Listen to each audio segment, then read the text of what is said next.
কিয়ামতের সব থেকে বড় আলামত হচ্ছে কাসরাতু জেনা। ব্যভিচার বেড়ে যাবে পৃথিবীতে, ব্যভিচার বেড়ে যাবে, জেনা বেড়ে যাবে। হাজি ভাই, সাহাবীদের জামানায় জেনা করা কঠিন ছিল, বিয়ে করা আসান ছিল। বিয়ে এত আসান ছিল, বিয়েটা কত সাদা সিধে ছিল সেই জামানায়, যে রসুল পর্যন্ত খবর পেছে না যে সাহাবীর বিয়ে হয়ে গেল। আমরা যত নিজের মা বাপকে ভালোবাসি, আমরা নিজের মা বাপকে যত বেশি ভালোবাসি, তার থেকে সাহাবীরা রসুলকে বেশি ভালোবাসতেন। রসুলের জন্যে বুক পেতে দিয়ে 180টা তীর খেয়েছে তালহা।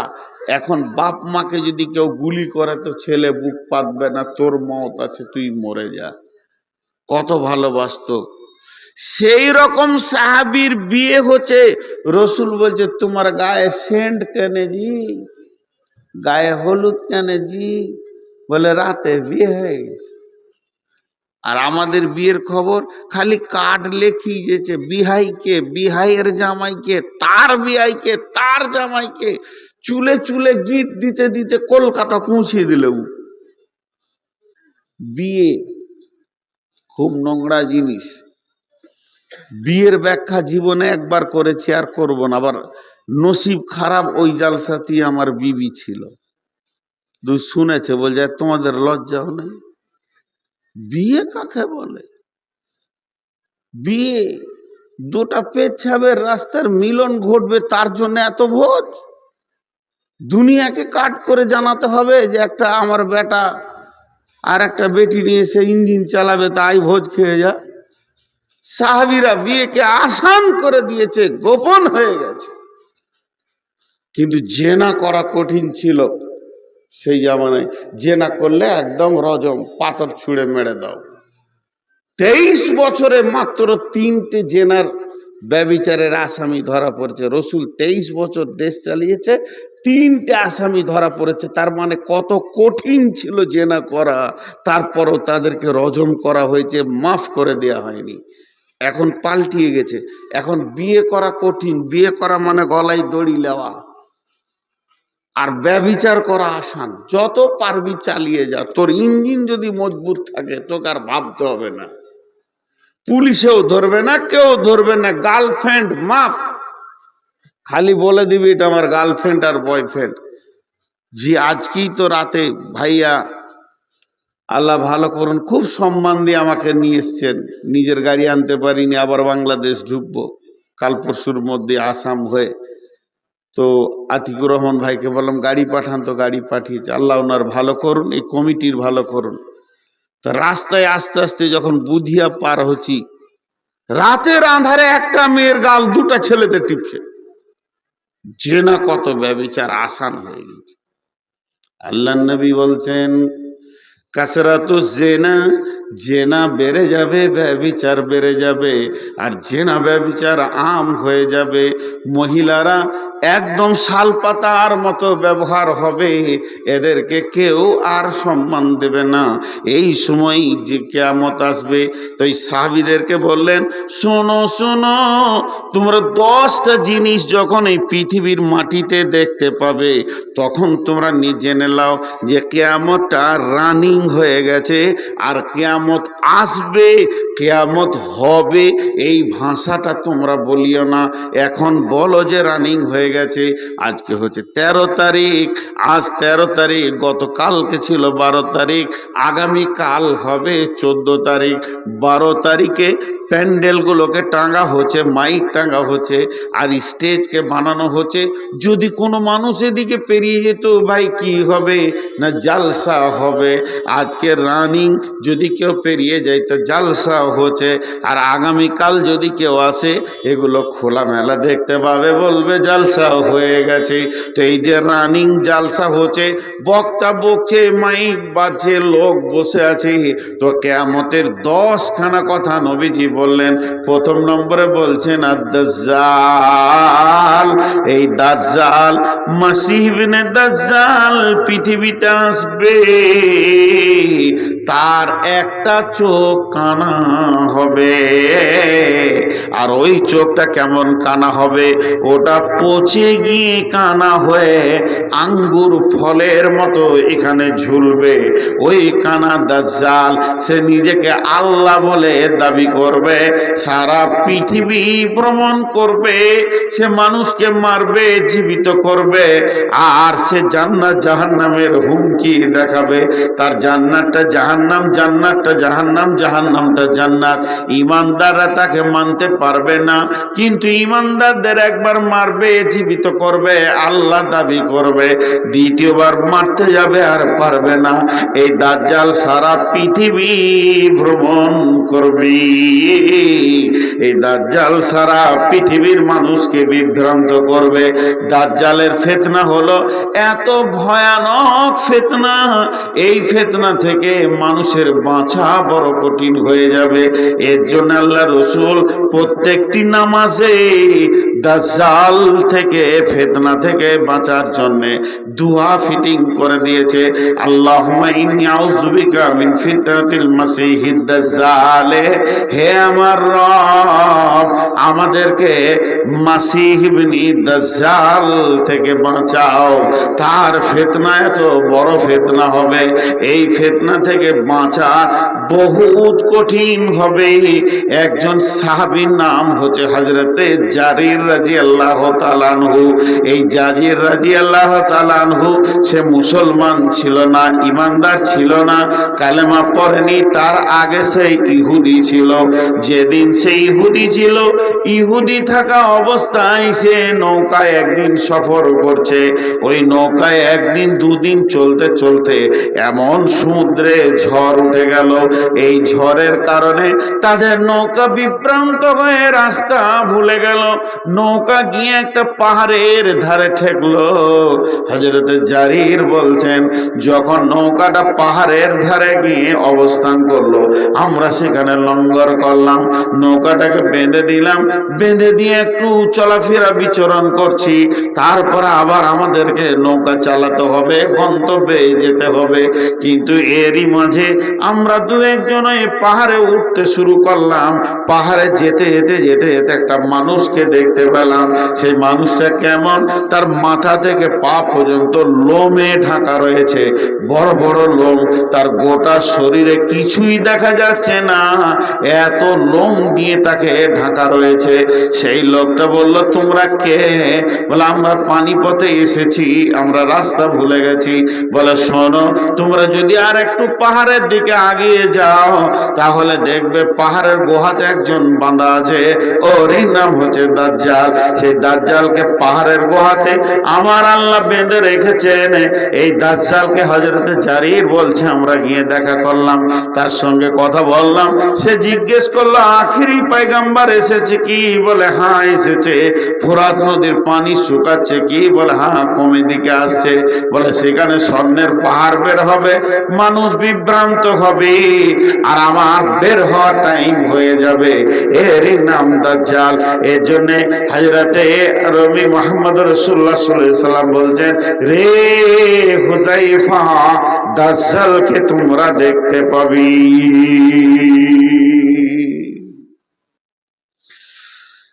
ব্যাখ্যা টেনেছে। ব্যাখ্যা বহু রকম হয়। আজ থেকে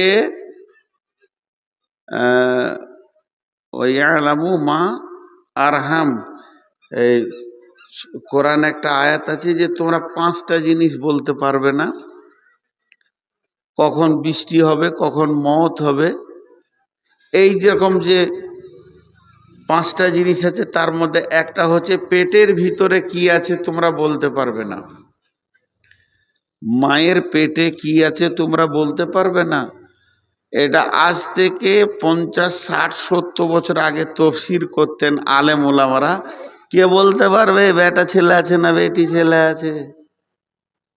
বলার ক্ষমতা নাই। 50, 60 বছর আগে বলছি। 20 বছর 30 বছর আগে মেশিন বেরিয়ে গেল, বেটা ছেলে আছে না বেটি ছেলে আছে মেশিন দিয়ে বলে দেবে। ওই আয়াতের তাফসীর এখন কি হবে?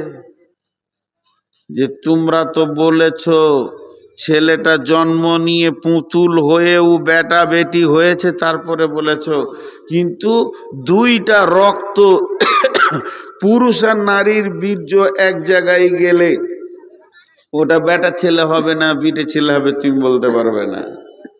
এটা ছিল 20 বছর আগের তাফসীর। আজ থেকে 10 বছর 15 বছর আগে বিজ্ঞানীরা বলে দিচ্ছে যে বীর্যটাকে ধরে তার ভ্রূণটাকে ওই পোকাটা ধরে বলে দিচ্ছে বেটা ছেলে হবে না বেটি ছেলে। তাফসীর চেঞ্জ হয়ে গেল। যেমন জামানা যাবে তেমনি কোরআন তাফসীর চেঞ্জ হবে। এখন বর্তমানে বলে দিচ্ছে পেটে যাওয়ার আগেই বীর্য ধরে বলে দিবে বেটা ছেলে না বেটি ছেলে। এখন তাফসীর হচ্ছে মায়ের পেটে যেটা আছে ওটা পাগল না সুস্থ বলে দে, পারবে না বলতে। শুধু তাই নয়, জান্নাতি না জাহান্নামী তুই বল, ওটা আল্লাহ জানে। যেমন দ্রুত বিজ্ঞান আগাবে তার তাফসীর সেরকম হবে। কোরআন সব দিন আপডেট, নতুন। এবার বলেন দাজ্জাল এক চোখের কানা, সে তো আসবে, সে এসে কি করবে, কোথা কাজ করবে, তার অনুসারী থাকবে না থাকবে? এইটা হলো জালসার প্যান্ডেল। ধৈর্য ধরে শুনেন, এখানটা বুঝার চেষ্টা করেন। কে করেছে প্যান্ডেলটা, কে দায়িত্ব নিয়েছে, কারা ভলেন্টিয়ার হয়েছে? মাদ্রাসাকে যারা ভালোবাসে, মাদ্রাসা কমিটি, জালসা কমিটি, গাঁয়ের ছেলেরা উদ্যোক্তা হয়েছে। এই প্যান্ডেলটা আজকে যদি তৃণমূলের হতো, একটা কংগ্রেস আর সিপিএম এর ছেলে এখানে আসতো না, তৃণমূলের ছেলেরা তৈরি করতো, এটাকে গুছাতো, তাদের নেতা আসবে, নেত্রী আসবে, রাস্তায় ফুল বার ঢোল তাবলা ব্যবস্থাপনা করত। যদি এটা সিপিএম এর হয় তো সিপিএম করত, যদি এটা কংগ্রেসের হয় তো কংগ্রেস করত। মানে যেমন যেমন লোক আসবে তার অনুসারীরা তার স্টেজকে পূর্ব থেকে সাজাবে। মাসি দুটা, ধ্যান দিয়ে শুনলে বুঝবেন কি না একটু ধ্যান দেন। মাসি দুটা, একটা হলো ঈসা মাসি আর একটা হলো দাজ্জাল মাসি। দুটা গোষ্ঠী আছে পৃথিবীতে, একটার নাম খ্রিস্টান আর একটার নাম ইহুদি। বন্ধুরা আমার, যে বাইতুল মুকাদ্দেসকে নিয়ে যুদ্ধ চলছে, কেন চলছে, কেন চলছে গাজাতে ফিলিস্তিনিদের সঙ্গে ইসরায়েলদের এই যুদ্ধটা চলার তার পেছনে কারণ কি? ওরা বলতে চাইছে, ফিলিস্তিনিরা বলছে এখানে এই জায়গাতে হযরতে ঈসা আলাইহিস সালাম আসবে, মাসিহ ইবনে মারিয়াম হাদিসের মধ্যে আছে ও এই জায়গাতে এসে বাইতুল মুকাদ্দাসে অবতরণ করবে। কিন্তু বন্ধুরে জি না, ইহুদিরা বলছে না, মাসিহ আসবে এখানে, আমরা মাসিহকে নেব, কারণ তারা আমাদের আগমনে আসবে এবং তারা হলো এমন একটা মাসিহ, সে আমাদেরকে পরিচালনা করবে, মাসিহ ইবনে দাজ্জাল। এই জন্য বড় বড় মুফাসসিরিনরা লিখে দিয়েছেন যে যত পৃথিবীতে ইহুদি আছে এরা দাজ্জালের দলে চলে যাবে, দাজ্জালের মিজাজে চলে যাবে। আর যত খ্রিস্টান আছে এরা হযরতে ঈসাকে পাওয়ার পরে ইসলাম ধর্ম কবুল করে নেবে। তার কারণ হচ্ছে ঈসা মাসিহ যখন পৃথিবীতে আসবে তখন নবী মুহাম্মদ সাল্লাল্লাহু আলাইহি সাল্লামের দ্বীনের উপরে চলবে, তার জন্য তারা এই দ্বীনে চলে আসবে। তো এই দাজ্জাল যে পৃথিবীতে আসবে তার পূর্ব পরিস্থিতি জায়গাটাকে বানাবে কে? দাজ্জালের যারা অনুসারী হবে তারা বানাবে। বর্তমান যুগে লেটেস্ট তাফসীর হচ্ছে কার্বোনাতে দেখতে পাবেন, ভাদতে দেখতে পাবেন, শামসিতে দেখতে পাবেন, আপনার গ্রামেও দেখতে পাবেন, বরতলায় পাবেন, পাকুড়তলায় পাবেন, রতুয়াতে পাবেন দার্জালের লোক। কিভাবে পাবেন, কিভাবে বুঝবেন? তার মানে হচ্ছে দার্জালের একটা চোখ কানা, তার মানে দুটি জগৎ আছে, একটা হলো এহ জগৎ, একটা পরজগৎ, একটা হলো এহকাল, একটা পরকাল, একটা হলো দুনিয়া, একটা হলো আখেরাত। পৃথিবীর বুকে এমন লোক আছে তাদের দুনিয়ার চোখটা খোলা আছে, আখেরাতের চোখটা তাদের কানা হয়ে গেছে। তারা কবর বুঝে না, হাসর বুঝে না, চিন্তাও করে না, কিয়ামতের চিন্তা করে না। এই লোকগুলি দাজ্জালের দলে ভুক্ত হয়ে যাবে। বর্তমান তাফসীরে মুফাসসিররা বলছেন পৃথিবীতে কানা লোক অনেক পাওয়া যাবে। দাজ্জাল তো সরাসরি কানা হবে, এক চোখে দেখবে আর একটা চোখ তার ভালো থাকবে। কিন্তু পৃথিবীতে এমন কিছু মানুষ আছে তাদের দুনিয়া দেখতে পাবে, দুনিয়ার আয়েশ আরামকে নিয়ে তারা পাগল হয়ে যাবে, তাদের আখেরাতের চোখটা কানা হয়ে যাবে। এরাই দাজ্জালের অনুসারী হবে। দাজ্জাল যে আসবে এদের নেতা, তার পূর্ব পরিস্থিতি এরা জায়গাকে বানাবে এবং পৃথিবীর পরিস্থিতি এমন করে দেবে যে দাজ্জাল পৃথিবীর বুকে এসে এদের সঙ্গে মোলাকাত করবে এবং ঈমানদারদের উপরে অত্যাচার শুরু হয়ে যাবে। একজন বড় ইসলামী চিন্তাবিদ বলেছেন দাজ্জাল আসবে মেডিকেল থেকে, মেডিকেল কলেজ থেকে। কেন? মানুষ তৈরি করানো এখন গবেষণা চলছে এবং সাকসেস হয়েছে। আমিনুর মোহাম্মদ যেমন দেখতে হুবহু 100টা বানিয়ে দিবে, খালি আমার একটু মাংস এখান থেকে নেবে, আমার কোষ আমার মাংস থেকে আমার মতো মানুষ তৈরি করবে। রবটে বাচ্চা দিচ্ছে, এখন রবটের ভিতরে বীর্য দিয়ে মেশিন দিয়ে বাচ্চা বের করছে। তার মানে কি এরাই মানুষ তৈরি ফ্যাক্টরি করে শেষকালে বললো আল্লাহ তুই কে বলস, আমরা ঈশ্বর।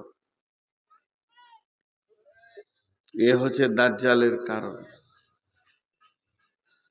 নাম্বার 1 গেল 10টার মধ্যে। নাম্বার 2 দুখান।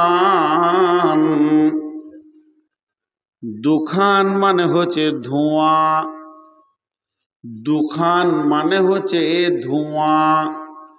আগুন জ্বালালে ধোঁয়া উঠে, এটাকে আরবিতে দুখান বলে।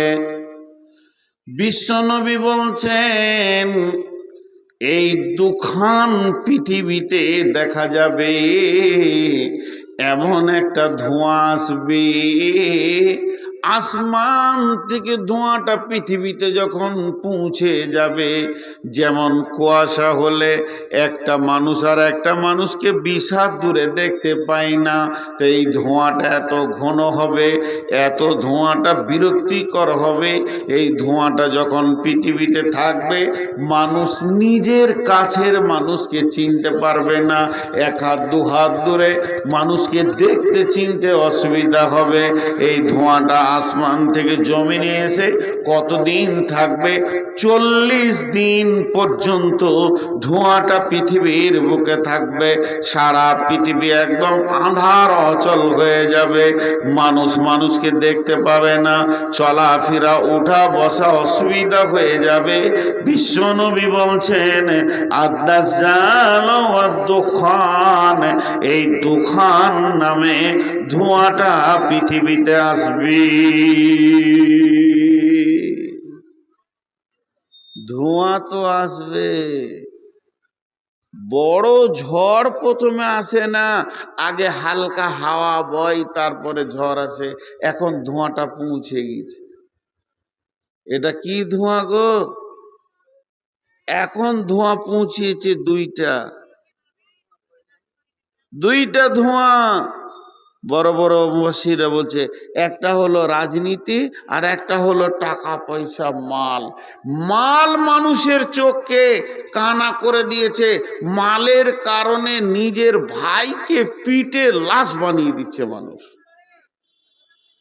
ওরা চিনার ক্ষমতা হচ্ছে না যে এটা আমার মায়ের পেটের ভাই।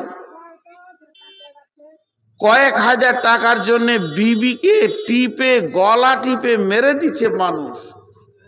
ধোঁয়া পৌঁছে গেছে, কিন্তু অরিজিনাল ধোঁয়াটা আসবে, তার আগে এটা পৌঁছে গেছে।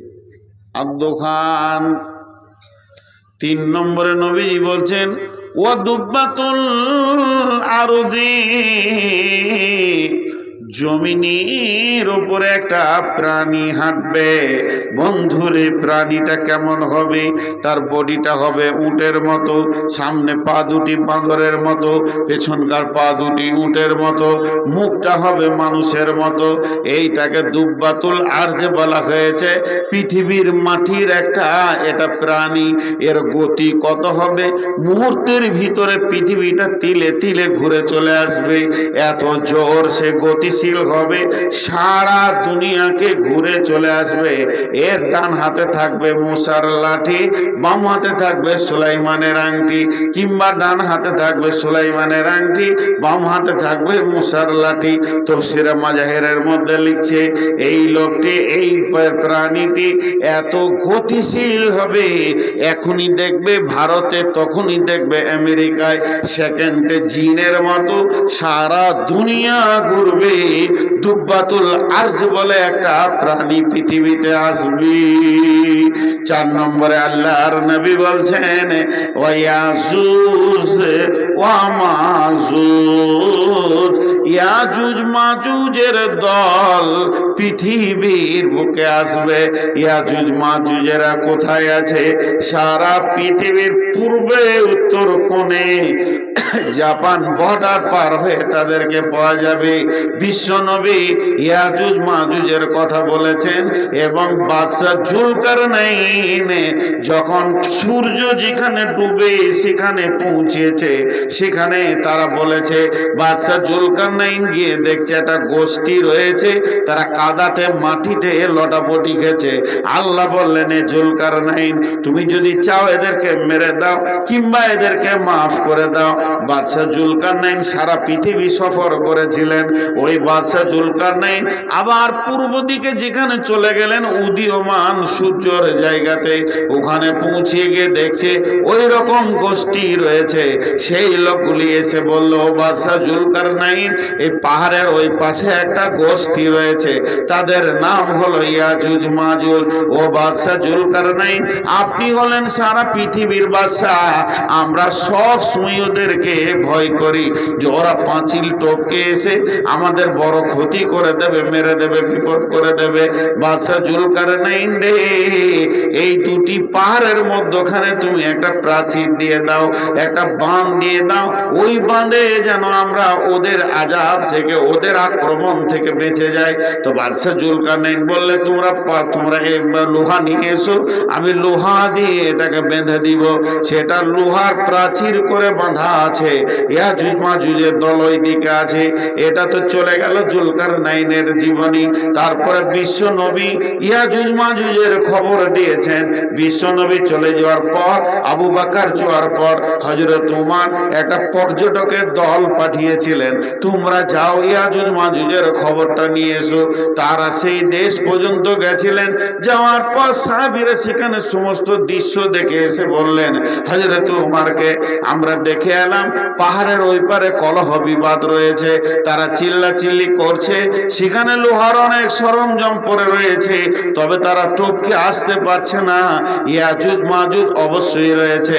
বন্ধুরা আমার, আল্লাহর নবী বলছেন তারা কিয়ামতের আগে এই দেশে চলে আসবে, আর এত কলহ বিবাদ শুরু করবে, সারা দেশে গ্রামে পাড়াতে টোলাতে ঝামেলা ঝঞ্ঝট লাগিয়ে দেবে তাদের এই অবস্থা দেখে। আর সেই সময় মানুষ এত বেঈমানেদের চাপ সৃষ্টি হয়ে যাবে, ইমানদারদের বাঁচা বড় কঠিন হবে।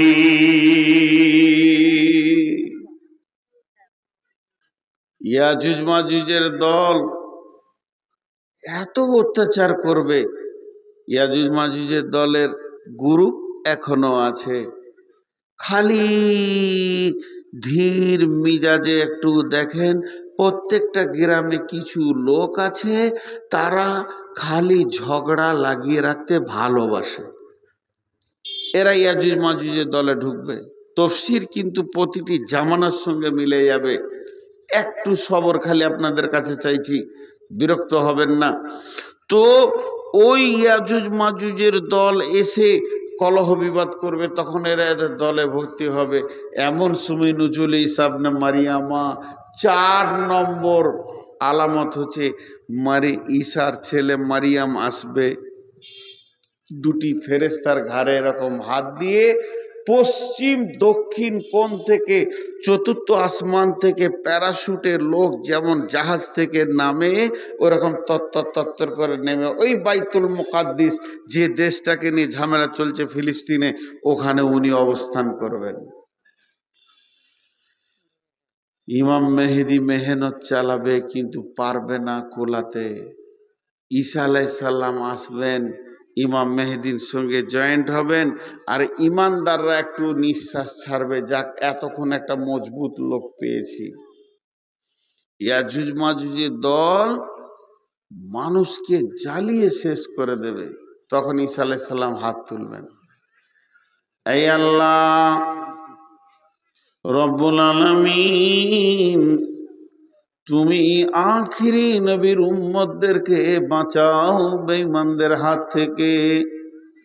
চোখের পানিতে যখন কেঁদে দোয়া করবেন, এই দোয়াটা কবুল হয়ে যাবে। আর যখনই কবুল হয়ে যাবে, ওই ইয়াজুজ মাজুজের দলেদের তাদের ঘাড়ে একদম শিরদাঁড়া হাড়ের কাছে ঘা হবে। এই ঘাটা এত বিষাক্তক হবে যে এর কোনো ওষুধ পাওয়া যাবে না, পৃথিবীতে কোনো মেডিসিন পাওয়া যাবে না। ওই এক ঘাই সমস্ত মানুষগুলো একসঙ্গে মরে যাবে। যেখানেই যাবে খালি লাশ আর লাশ, হাটে ঘাটে বাজারে রাস্তায় পুকুরে নদীতে খামারে মাঠে লাশ আর লাশে ভর্তি হয়ে যাবে। ঈসা আলাইহিস সালাম আবার দোয়া করবেন, মাবুদ রে, এতগুলো লাশ এবার পছন্দ ধরবে, এরা পছন্দ ধরে গেলে মানুষ আর টিকতে পারবেন না। মাবুদ, এদেরকে তুমি ব্যবস্থা নাও, এত লাশের তো দাফন করা সম্ভব নয়। এই দোয়াটা যখনই কবুল হবে, সমুদ্রের ভিতর থেকে এক দল পাখি আসবে, আর সেই পাখিতে বিশ্বনবী বলছেন এক একটা পাখি 3খানা করে লাশ ধরবে, 2 পায়ের পাঁজে 2টি আর ঠোঁটে একটা। এই লাশ নিয়ে তারা আবার সমুদ্রের ভিতরে চলে যাবে। এইভাবে লাশগুলো শেষ হয়ে যাবে। তারপরে 40 দিন মুষলধারা বৃষ্টি হবে, সারা বিশ্বটা ধুয়ে মুছে যাবে। বন্ধুরা আমার, এরপরেই ভূমিকম্প শুরু হবে। সালাসাতা খুসুফিন, খুসুফিল মাগরিবি, খুসুফিল মাশরিকি, খুসুফিল জাজিরাতিল আরব। একটা ভূমিকম্প পূর্ব দিক থেকে পশ্চিম দিকে চলে যাবে, আর একটা পশ্চিম দিক থেকে ভূমিকম্প পূর্ব দিকে চলে যাবে, আর একটা আরব সমুদ্র উপকূল দ্বীপ থেকে ভূমিকম্প শুরু হবে। আর এই 3টে ভূমিকম্প যখনই শুরু হয়ে যাবে, তখন বন্ধুরে অতাকরিজুন নারা বিল ইমান ওয়া তাদরিসুন নাসা ইলাল মাহশার তুলু'ইস শামসি মিনাল মাগরিবিহা। সেদিন পশ্চিম দিকে সূর্য উঠে যাবে, তওবা দরজা বন্ধ হয়ে যাবে, আর এই মাটি ফেটে একটা আগুন বের হবে। কেউ বলছে ডান দিক থেকে, কেউ বলছে ইমান প্রদেশ থেকে। এই আগুনটা যখনই বের হবে, আগুনটা 2 ভাগে বিভক্ত হয়ে সারা পৃথিবীটাকে ঘিরে নেবে। এবার আগুনের প্রাচীর হয়ে গেল, আগুন আস্তে আস্তে আস্তে ছোট হবে, সমস্ত মানুষগুলিকে হাঁকিয়ে ডাকিয়ে নিয়ে গিয়ে হাসরের ময়দানে দাঁড় করিয়ে দেবে। আল্লাহর নবী বললেন, হুযায়ফা রে, যতদিন এই 10টা জিনিস না তুমি দেখেছো, ভাবিও না এর নাম কিয়ামত। তবে কিয়ামত কাছিয়ে গেছে, এটা তোমরা বুঝতে পারবে। কিছু এমন আমল আছে যেগুলো দেখলে তোমরা বুঝে নেবে কিয়ামত কাছিয়ে গেছে।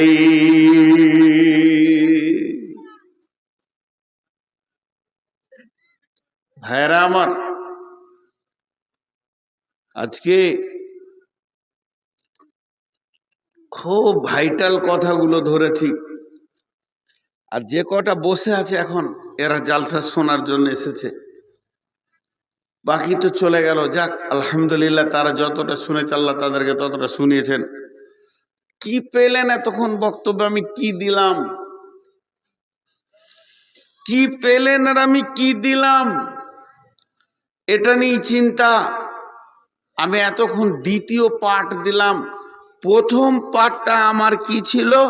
দামি লোকদের টেনশন ছিল, আমাদের টেনশন নাই কেন? সেই দামি লোকদের টেনশনে বিশ্বনবী কথাগুলো বললেন। দ্বিতীয় পার্টে কি বললেন? হে হুযায়ফা, এটা কিয়ামত নয়, তোমরা এত টেনশন করো না। একটু সান্ত্বনা দিলেন। তবে শোনো হুযায়ফা, কিয়ামতের আগে যখন রানিং কিয়ামত হবে তো 10টা জিনিস দেখতে পাবে। ভাইয়া, যদি আবহাওয়া দপ্তর বলে আগামী বুধবার প্রচন্ড ঝড় হবে, যে ঝড়ে রতুয়া থানাটাকে উড়িয়ে দেবে, বুধবার ঝড় হবে, রতুয়া থানাটা উড়িয়ে দেবে। এখন বুধবার ঝড় হবে এই কথাটা আবহাওয়া দপ্তর বলেছে। সেই ঝড়টা উঠেছে কোথায়? ঝড়টা উঠেছে বঙ্গোপসাগরে। আর লক্ষ্য বস্তু রয়েছে তার রতুয়াটা উড়িয়ে দেবে, আমরা যা দেখছি ক্যালকুলেশন করে। তা বুধবারের কথা। কিন্তু মঙ্গলবার জোহরের পর হিল হিল করে বাতাস বইছে, লোক বলবে ওরে চলে এসেছে। আসলে যে ঝড়টা উড়িয়ে ঘর বাড়ি ভাঙবে সে এখন আসেনি। হিলহিলিনি বাতাস, যে বাতাসটা মানুষ খোঁজে, যে বাতাসটা মানুষ চায়, যে বাতাসটা পেলে মানুষ নিজেকে বলে উফ জানটা ঠান্ডা হলো, সেই বাতাসটা এলেই মানুষের মিজাজ বিগাড় নিবে। কেন?